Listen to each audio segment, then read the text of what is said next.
You've heard the stories. Billionaire criminals stashing cash on secret islands, mysterious numbered Swiss accounts hidden behind iron walls of secrecy, and offshore banking portrayed as the world's financial underworld. But what if I told you, almost everything you think you know about offshore banking is wrong?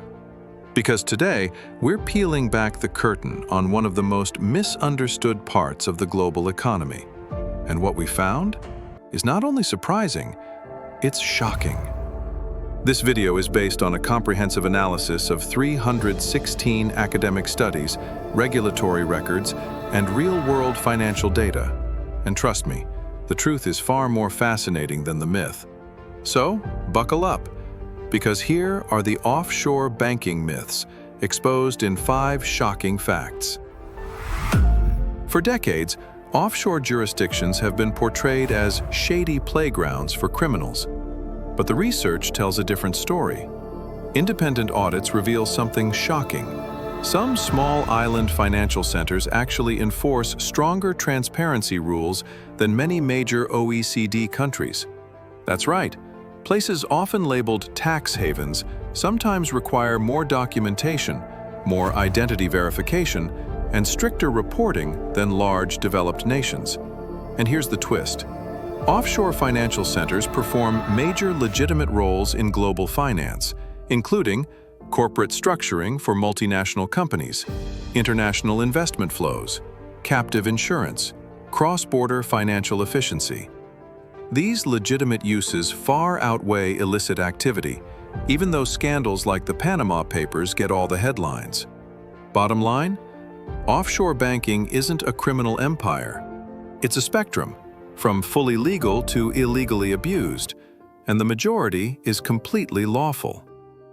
Pop culture loves the image of secretive billionaires hiding their gold offshore. But the real heavy users? Corporations, not individual tycoons.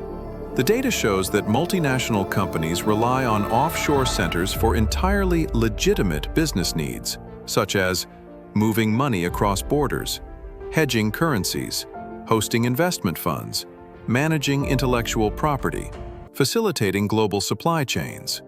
In fact, and this is surprising, many offshore centers actually collect meaningful tax revenue, often not much lower than OECD countries. So, the idea that offshore jurisdictions are zero-tax pirate islands is simply not true. Bottom line, offshore finance is a mainstream tool in global commerce, not a billionaire's secret toy. For years, people believed that offshore tax evasion was unstoppable. But international transparency reforms have changed everything. Under the Common Reporting Standard, CRS, which automatically shares foreign account information between countries, foreign-owned deposits fell by 25% on average. That's a massive shift. Earlier treaty-based reforms cut hidden deposits by 27.5% before CRS even existed. And let's not forget the US FATCA law, which forced banks around the world to report American accounts. That alone transformed offshore compliance patterns. But here's the catch. People trying to hide money are highly adaptive. They shift assets to new jurisdictions. They exploit loopholes. They even use citizenship by investment programs to dodge reporting requirements. It's become a cat-and-mouse game between regulators and evaders. Bottom line, transparency reforms are working dramatically, but the battle isn't over. For decades, Swiss bank secrecy was legendary. It was the gold standard of financial privacy. But today, that era is over. Switzerland now participates in Automatic Exchange of Information, AEOI, and complies with global reporting standards. This means banks report foreign account holders. Data is shared across borders. Authorities don't need to ask for info. It's automatic. And the famous numbered Swiss accounts? They're practically relics of history. Major leaks like the Panama Papers only accelerated this transformation. The secrecy wall has crumbled. Bottom line, Swiss bank secrecy didn't just weaken, it essentially vanished. Another common myth is that offshore banking is either totally safe or completely unsafe. The truth? It depends entirely on the jurisdiction. Many offshore centers, like Singapore or Luxembourg, are extremely well-governed, stable, and internationally compliant. Others, not so much. But the real game changer is technology. Cyber forensics, blockchain analysis, international data sharing, automated reporting, mutual legal assistance treaties. All of these have made it far more difficult to hide illicit funds offshore.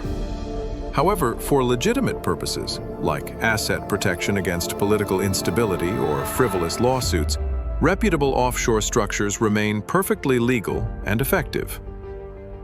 Bottom line, hiding criminal money offshore is riskier than ever, but legitimate offshore banking remains strong.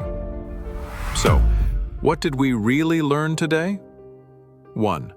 Offshore banking isn't inherently criminal. 2.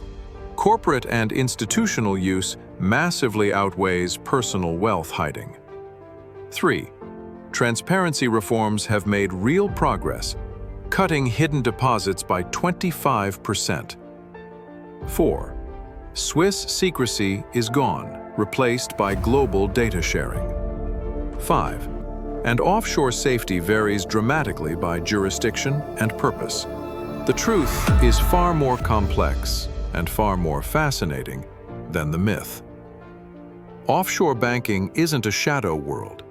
It's a major part of how the global economy moves, invests, and grows. But understanding it requires shedding the myths and looking at the data. And now, you've seen the facts behind the curtain. If you found this video enlightening, make sure you hit that like button, subscribe, and share this with someone who believes the old myths about offshore banking.